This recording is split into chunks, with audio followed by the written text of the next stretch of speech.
हमारा जो देश है उसका जो लोकतंत्र है उसके कस्टोडियन आम पब्लिक है। यदि कोई ये समझता हो कि चुनाव आयोग कस्टोडियन है या सुप्रीम कोर्ट कस्टोडियन है या पॉलिटिकल पार्टी कस्टोडियन है या विपक्ष कस्टोडियन है, जनता जो है इस देश के जो है लोकतंत्र की कस्टोडियन है और बाकी सब लोग नौकर हैं। यदि नौकर अपना काम सही नहीं कर रहा है तो समझ लीजिए कि नौकर को सजा देने का समय आ गया है। 65 लाख वोट इलीगल पाए जा रहे हैं बिहार राज्य में, तो सबसे पहले बिहार के सभी जिलाधिकारियों के खिलाफ और सभी उप जिलाधिकारियों के खिलाफ भारत निर्वाचन आयोग को मुकदमा पंजीकृत करना चाहिए। मुख्य निर्वाचन अधिकारी को अभियुक्त बनाया गया, आरोपी बनाया गया, डिस्ट्रिक्ट मजिस्ट्रेट को आरोपी बनाया गया और सभी एसडीएम्स को पार्टी बनाया गया। एंटी करप्शन कोर्ट ने सभी एसडीएम जिनको हमने आरोपी बनाया था उनको नोटिस जारी कर दिए, जिलाधिकारियों को नोटिस जारी कर दिए और जो इनके उच्चाधिकारी थे, जैसे मुख्य निर्वाचन अधिकारी थे वो भारत निर्वाचन आयोग के अंडर में काम करते हैं, तो भारत निर्वाचन आयोग को नोटिस जारी किया गया एंटी करप्शन कोर्ट ने।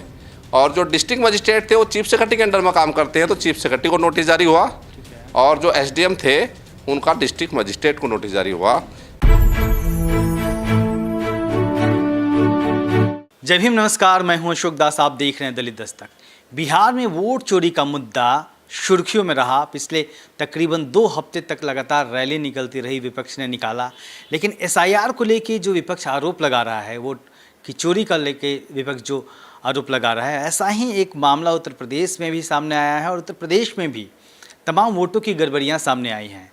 संविधान बचाओ ट्रस्ट इस बारे में काम कर रहा है। जो तमाम आंकड़े जिसने इकट्ठा किए हैं सरकारी, जो बताते हैं कि किस तरीके से उत्तर प्रदेश में भी वोटों की चोरी हो रही है, वोटों की गड़बड़ियाँ हो रही है। हमारे साथ संविधान बचाओ ट्रस्ट के संयोजक हैं एडवोकेट राजकुमार जी। राजकुमार जी, आप लोगों ने काफ़ी काम किया है इस बारे में। आज आप लोगों की प्रेस कॉन्फ्रेंस भी थी, जो संरक्षक मनोज कुमार जी हैं उन्होंने पीसी की थी। तो क्या मामला है उत्तर प्रदेश में, किस तरह की गड़बड़ियाँ सामने आई हैं? देखिए, सबसे पहले मैं दलित दस्तक के सभी दर्शकों को जो हैं जय भीम, नमस्कार। ये जो वोटों की गड़बड़ी है ये उत्तर प्रदेश में नहीं पूरे देश में है और हमारा जो देश है उसका जो लोकतंत्र है उसके कस्टोडियन आम पब्लिक है। यदि कोई ये समझता हो कि चुनाव आयोग कस्टोडियन है या सुप्रीम कोर्ट कस्टोडियन है या पॉलिटिकल पार्टी कस्टोडियन है या विपक्ष कस्टोडियन है, जनता जो है इस देश के जो है लोकतंत्र की कस्टोडियन है और बाकी सब लोग नौकर हैं। यदि नौकर अपना काम सही नहीं कर रहा है तो समझ लीजिए कि नौकर को सजा देने का समय आ गया है और नौकर को सजा दी जानी चाहिए। जिस तरह से बिहार में जो है 65 लाख के करीब वोट जो है वोटर लिस्ट से हटाए गए हैं, मैं यहीं से शुरू करूंगा चूंकि आपने भी यहीं से शुरू किया है। तो इसके संबंध में मैंने मुख्य चुनाव आयुक्त बिहार के और मुख्य निर्वाचन अधिकारी को एक पत्र भेजा है और उसमें मैंने ये कहा है कि जनवरी 2024 में लोकसभा चुनाव के दौरान मतदाता सूची प्रकाशित करने से पूर्व बिहार के मुख्य निर्वाचन अधिकारी ने सभी जिले के जिलाधिकारियों से एक प्रमाण पत्र लिया था कि मतदाता सूची चेक कर ली गई है, इसमें किसी भी प्रकार की कोई त्रुटि ऑब्लिक विसंगति नहीं है और मतदाता सूची से किसी व्यक्ति का नाम छूटा नहीं है। ये प्रमाण पत्र सभी जिलाधिकारियों ने बिहार के मुख्य निर्वाचन अधिकारी बिहार को दिया था। अब यदि 1 साल के बाद एसआईआर में 65 लाख वोट गलत पाए गए तो इसका मतलब है कि बिहार के जिन जिलाधिकारियों ने वो प्रमाण पत्र दिया था वोटर लिस्ट का एक्यूरेट होना, त्रुटि रहित होना और किसी मतदाता का नाम छूटा न होने का, वो प्रमाण पत्र जिलाधिकारियों ने धोखाधड़ी करके, कूटरचना करके और आपराधिक षड्यंत्र करके जो है दिया था। ऐसे में यदि 65 लाख वोट इलीगल पाए जा रहे हैं बिहार राज्य में, तो सबसे पहले बिहार के सभी जिलाधिकारियों के खिलाफ और सभी उप जिलाधिकारियों के खिलाफ भारत निर्वाचन आयोग को मुकदमा पंजीकृत करना चाहिए। ये मांग जो है संविधान बचाओ ट्रस्ट ने मुख्य चुनाव आयुक्त और मुख्य निर्वाचन अधिकारी बिहार से की है। ये मामला बिहार का था। अब आते हैं हम उत्तर प्रदेश पर।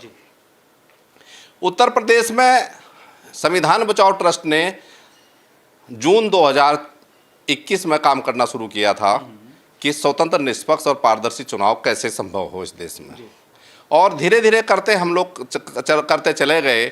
हर स्टेप पे हमने चुनाव आयोग को पत्र लिखे, कंप्लेंट की, ज्ञापन दिए, तमाम सारी जो हम कर सकते थे वो किया। उसके बाद 2022 के चुनाव में हमें देखने को ये मिला, हर चौथा व्यक्ति ये कह रहा था कि मेरा नाम वोटर लिस्ट से नहीं है। तमाम तरह के आरोप लगे। कोई कह रहा मुसलमानों के वोट काट दिए, कोई कह रहा दलितों के वोट काट दिए, तो कोई कह रहा जनरल के वोट काट दिए। तमाम लोगों के वोट काटे गए। तो इसके बाद हमने जो है जिलाधिकारियों ने जो प्रमाण पत्र दिए थे उनकी कॉपी आरटीआई में मंगाई। तो पूरे उत्तर प्रदेश की सभी जो हैं विधानसभाओं की कॉपियां लगभग हमारे पास मौजूद हैं, जिलाधिकारी के प्रमाण पत्र मौजूद हैं। उसमें लिखा हुआ है जनवरी 24 में मतदाता सूची प्रिंट करने से पहले प्रमाण पत्र दिया था कि मतदाता सूची चेक कर ली गई है, इसमें ये सब ठीक है, एक्यूरेट मतदाता सूची हमारी हो गई है। इसके बाद इस चुनाव को संपन्न कराने के बाद 10 नवंबर 2023 को मुख्य निर्वाचन अधिकारी उत्तर प्रदेश के समस्त जिलाधिकारियों को एक पत्र भेजता है और ये बताता है कि उत्तर प्रदेश में जिस वोटर लिस्ट से 2022 का चुनाव कराया गया था उसमें 99 लाख से अधिक वोट डुप्लीकेट हैं और सभी जिलों का अलग अलग डाटा दिया गया था कि आपके ज़िले में कितने लाख हैं, आपके ज़िले में कितने लाख हैं। तो जब और उन वोटों को जो है डुप्लीकेट वोटों को, दो तरह के डुप्लीकेट वोट थे, डीएससी और पीएससी, डेमोग्राफिकल सिमिलर एंट्री और फोटो सिमिलर एंट्री। तो ये 99 लाख एंट्री थी और चुनाव आयोग ने कहा था कि इनको निरस्त कर दो डुप्लीकेट वोटों को। ये 99 लाख वोट डुप्लीकेट होने थे उत्तर प्रदेश से, बहुत बड़ी संख्या थी। इसके बाद 2024 का चुनाव शुरू होता है और 2024 के चुनाव में वोटर लिस्ट प्रिंट करने से पहले चुनाव आयोग ने फिर सर्टिफिकेट मांगा जिलाधिकारियों से कि आप बताएं वोटर लिस्ट के बारे में। तो फिर प्रमाण पत्र गया 3 जनवरी 2024 को कि मतदाता सूची चेक कर ली गई है, इसमें किसी प्रकार की त्रुटि विसंगति नहीं है, किसी मतदाता का नाम छूटा नहीं है। चुनाव लोकसभा का संपन्न हो गया, जून में गिनती हुई और 10 अगस्त 2024 को ही चुनाव आयोग ने पुनः जो है एक डाटा जारी कर दिया और वो सिर्फ डीएससी का था, डेमोग्राफिकल सिमिलर एंट्री का। वो 73 लाख वोट डुप्लीकेट डीएससी ही हो गए और लगभग डीएससी और पीएससी, फोटो सिमिलर और डीएससी दोनों बराबर चलते हैं। तो इस प्रकार लोकसभा चुनाव जिस वोट, दोनों में फर्क क्या है, एक आम आदमी समझना चाहे इसको तो। हाँ, डीएससी होता है जिसका नाम, पता, जन्म स्थान सब कुछ सेम हो, वो डेमोग्राफिकल सिमिलर एंट्री होती है। फोटो सिमिलर वो होता है कि एक ही आदमी के एक से अधिक जगह पर फोटो लगे हुए हैं, अलग अलग नाम बदल, हाँ अलग अलग नाम बदल कर, नाम और पते बदल कर, वो पीएससी होता है, फोटो सिमिलर एंट्री, और डीएससी डेमोग्राफिकल सिमिलर एंट्री। तो चुनाव आयोग ने अगस्त 2024 में जो डाटा दिया है वो सिर्फ डीएससी का दिया है, डेमोग्राफिकल सिमिलर एंट्री का, और उनकी संख्या जो है उत्तर प्रदेश में करीब 73 लाख समथिंग थी। तो इतने ही फोटो सिमिलर एंट्री के थे। तो इस प्रकार 1.5 करोड़ वोट डुप्लीकेट हो गए उत्तर प्रदेश में, जिन पर लोकसभा चुनाव 2024 कराया गया। मेरठ का एक केस था, मनोज कुमार नाम के आदमी हमारे पास आए कि हमारे यहाँ 10,565 वोटों से कैंडिडेट जीता है, जो गोविल जी हैं, और हमारे यहाँ 3 लाख वोट डुप्लीकेट है, हमारा एक मुकदमा कर दीजिए।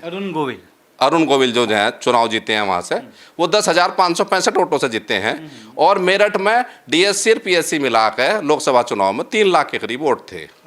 तो इसके लिए हमने एंटी करप्शन कोर्ट में मेरठ में इनका वाद योजित किया। वाद योजित करने के बाद मुख्य निर्वाचन अधिकारी को अभियुक्त बनाया गया, आरोपी बनाया गया, डिस्ट्रिक्ट मजिस्ट्रेट को आरोपी बनाया गया और सभी एसडीएम्स को पार्टी बनाया गया। एंटी करप्शन कोर्ट ने सभी एसडीएम जिनको हमने आरोपी बनाया था उनको नोटिस जारी कर दिए, जिलाधिकारियों को नोटिस जारी कर दिए, और जो इनके उच्चाधिकारी थे, जैसे मुख्य निर्वाचन अधिकारी थे वो भारत निर्वाचन आयोग के अंडर में काम करते हैं, तो भारत निर्वाचन आयोग को नोटिस जारी किया गया एंटी करप्शन कोर्ट ने, और जो डिस्ट्रिक्ट मजिस्ट्रेट थे वो चीफ सेक्रेटरी के अंडर में काम करते हैं तो चीफ सेक्रेटरी को नोटिस जारी हुआ, और जो एसडीएम थे उनका डिस्ट्रिक्ट मजिस्ट्रेट को नोटिस जारी हुआ। और चुनाव आयोग की तरफ से लखनऊ बेंच से हाईकोर्ट के बड़े बड़े वकील जो हैं अपीयर हो रहे हैं इस केस में, और उन्होंने जो हैं सबकी तरफ से एक ही व्यक्ति ने जो है काउंटर एफिडेविट हमारे केस में दाखिल किया है और जिसमें हमारे जो डीएससी और पीएससी के जो डुप्लीकेट वोट हैं और जो प्रमाण पत्र हैं उनको किसी को भी डिनाई नहीं किया। अच्छा राजकुमार जी, ये बताइए कि आप कह रहे हैं कि बिहार में एफिडेविट दिया तमाम जिलाधिकारियों ने और जो डिप्टी कलेक्टर हैं उन्होंने मिलकर, चूंकि वोटों की गड़बड़ी पाई गई तो सब पे एफआईआर दर्ज होना चाहिए। बिल्कुल होना चाहिए। कौन करेगा वो एफआईआर? ये एक्चुअली जो है ना, भारत जो कहीं भी यदि कोई अपराध होता है, देखो सिविल और क्रिमिनल दो तरह के केस भारत में होते हैं। सिविल में यदि किसी का हक मारा जाता है तो जिसका हक मारा जाता है वही उसका जो है मुकदमा जो है कोर्ट में ले जा सकता है। लेकिन क्रिमिनल प्रोसीजर में चूंकि अपराध स्टेट के साथ होता है, स्टेट की जिम्मेदारी है अपराध रोकने की। क्रिमिनल हुआ हाँ, तो ये अपराध जो है क्रिमिनल किया, धोखाधड़ी करके कूटरचित प्रमाण पत्र यदि डिस्ट्रिक्ट मजिस्ट्रेट और एसडीएम बिहार ने दिया है तो उनके खिलाफ बिहार का ही नहीं पूरे देश का कोई भी नागरिक संबंधित न्यायालय में जाकर, संबंधित थाने में जाकर प्रथम सूचना रिपोर्ट दे सकता है। यदि वो दर्ज नहीं होती तो देश के जो है मजिस्ट्रेट के सामने वो प्रार्थना पत्र प्रस्तुत कर सकता है कि इसमें जो है इस अपराध की प्राथमिकी दर्ज की जाए। जिन लोगों के हाथों में सारा पावर है वही लोग गड़बड़ियाँ कर रहे हैं और आम आदमी इसमें उलझना चाहता नहीं है। कौन जाएगा डीएम के अगेंस्ट में केस करने के लिए? तो ये जो वोट डुप्लीकेसी है या फिर वोटों की गड़बड़ियों का मामला है, ये सॉल्व कैसे होगा? देखिए, आगे तो आना पड़ेगा जी। मैंने शुरू में कहा था कि इस लोकतंत्र का, इस डेमोक्रेसी का जो है जो कस्टोडियन है वो हम भारत के लोग हैं, we the people of India है और बाकी हमारे सब नौकर हैं। और यदि नौकर सही से काम नहीं कर रहा है तो आपको पता है कि मालिक को क्या करना चाहिए। तो क्या बिहार सरकार इस बारे में एक्शन ले सकती है? एक्शन एक्चुअली इसलिए नहीं लिया जा रहा कि सरकारें इन्वॉल्व होगी इसमें। जिस तरह की जो है घटना आई है, आ रही है, तो इसमें जो है जहाँ जिसका बस चल रहा है वो अपने जो है चीज़ें बना लेता है अपने फेवर में। और यहाँ एक और बहुत बारीक चीज़ आ रही है, वो बारीक चीज़ सामने ये आ रही है, कुछ जो हमारे जो लोक सेवक हैं जो धर्मनिरपेक्ष होना चाहिए, जिनको किसी पार्टी से कोई संबंध नहीं होना चाहिए, वो पार्टियों के फॉलोवर हो गए। तो जिसका बस चल रहा, यदि कोई सपा माइंडेड है तो सपा के बना लेता है, बसपा माइंडेड है बसपा के बना लेता है, भाजपा माइंडेड है भाजपा के बना लेता है। तो हमारे जो लोक सेवक हैं ज़्यादातर वो ज़्यादातर भाजपा माइंडेड हैं, इसलिए भाजपा की तरफ से जो है वोट जो है वो काम कर रहे हैं, इसलिए सरकारें उसमें कार्रवाई नहीं कर पा रही। तो सर, जितना भी काम किया आप लोगों ने इस विषय पर, आप बता रहे हैं कि तकरीबन 2021 से काम कर रहे हैं आप लोग, तो जो भी आंकड़े आए जो आप तमाम बता रहे हैं, इस तरीके के आप लोगों ने आरटीआई डाले, गवर्नमेंट ने दिए, वोट चोरी रुकेगी कैसे? देखिए, जिस तरह के ये जो है केस हुए हैं, हो रहे हैं लगातार, मेरे पास लगातार पूरे जो है उत्तर प्रदेश से जो है लोग आ रहे हैं और एक बरेली से एक एडवोकेट आए हैं हरीश चंद्र, उनका वोट जो है काट दिया गया है कि मेरा भी मुकदमा कराओ चुनाव आयोग के खिलाफ। तो जिस तरह से धीरे धीरे करके लोगों में जागरूकता आ रही है, जिस दिन ये अधिकारी दंडित होने शुरू हो गए उस दिन जो है हमारे देश की वोटर लिस्ट एक्यूरेट हो जाएगी। इस वोटर लिस्ट को एक्यूरेट करने के लिए जो सबसे बड़ा काम है, जो ज़रूरत है इस देश को वोटर लिस्ट को एक्यूरेट करने के लिए, इस वोटर लिस्ट को आधार से जोड़नी पड़ेगी। आप देखिए, भारत के जितने भी पैन कार्ड हैं, पैन कार्ड ज़्यादातर अमीर लोगों के पास है, पैन कार्ड को आधार से जोड़ रखा है, कोई दिक्कत नहीं किसी को भी। जितने हमारे भारत में राशन कार्ड हैं वो गरीब आदमियों के हैं, उनको भी वोटर उससे जोड़ रखा आधार कार्ड से। सिर्फ वोटर लिस्ट ही ऐसी एक जो है छोड़ रखी है कि जिसमें जो है जितने बैंक अकाउंट हैं देश के वो भी सारे जो हैं आधार कार्ड से जोड़ रखे हैं। तो जब सारी चीज़ें हमारी आधार कार्ड से जुड़ रही है तो वोटर लिस्ट को जोड़ने में क्या दिक्कत है, क्या तकलीफ है? लेकिन यहाँ तो ये कहा जा रहा है कि आधार कार्ड मान्य ही नहीं है। यदि आधार कार्ड पैन कार्ड में मान्य है, राशन कार्ड में मान्य है, बैंक अकाउंट में मान्य है, तो वोटर लिस्ट में इसलिए मान्य नहीं है क्योंकि इनको खुद ये बेईमान हो चुके हैं। क्या इस बारे में कोई जनहित याचिका आप लोगों का ट्रस्ट सुप्रीम कोर्ट में दाखिल करने की तैयारी में है? सुप्रीम कोर्ट में हमारे संविधान बचाओ ट्रस्ट ने नवंबर 2023 में याचिका दाखिल की थी और उसमें जो है बहुत सारे वोट जो हैं डुप्लीकेट वोट जो हैं उत्तर प्रदेश से कटे थे और पूरे देश से कटे थे, जिसमें चुनाव आयोग ने एक जो है धोखाधड़ी करके झूठा एफिडेविट सुप्रीम कोर्ट में दाखिल कर दिया था और ये कहा गया था कि वोटर लिस्ट अब जो है चेक कर ली गई है, अब इसमें कोई त्रुटि नहीं है और उस आधार पर हमारा केस डिसाइड किया गया था और ये हुआ था फरवरी 2024 में। उसके बाद चुनाव कराया गया लोकसभा का, लेकिन चुनाव के बाद ये जो 1.5 करोड़ वोट डुप्लीकेट निकले हैं, तो इस सच चुनाव आयोग द्वारा सुप्रीम कोर्ट में दिया गया एफिडेविट झूठा हो गया। जल्दी ही जो है आने वाले समय में हम जो झूठा एफिडेविट देने के अपराध में जो है चुनाव आयोग के खिलाफ जो है सुप्रीम कोर्ट में जो है 340 का केस करेंगे जो है। तो चुनाव आयोग के खिलाफ भी केस करने की तैयारी में है। मतलब कुल मिलाकर यह माना जाए कि ये जो वोट चोरी है ये तब तक नहीं रुकेगी, जैसा कि एडवोकेट राजकुमार कह रहे हैं, कि जब तक आधार से लिंक नहीं किया जाएगा वोटर लिस्ट को, वोटर आईडी को, और जब तक आम जनता जिनके वोट काटे जा रहे हैं वो अधिकारियों पे मुकदमे करना शुरू नहीं करते हैं, कंप्लेन करना शुरू नहीं करते हैं, तब तक ये नहीं होगा। तो कुल मिलाकर देश की जनता को ही सामने आना पड़ेगा, तब जाकर यह जो वोट चोरी है, जो धांधली है वोटों की, वो रुक पाएगी। कैमरामैन आयुष के साथ मैं अशोक दास, दलित दस्तक।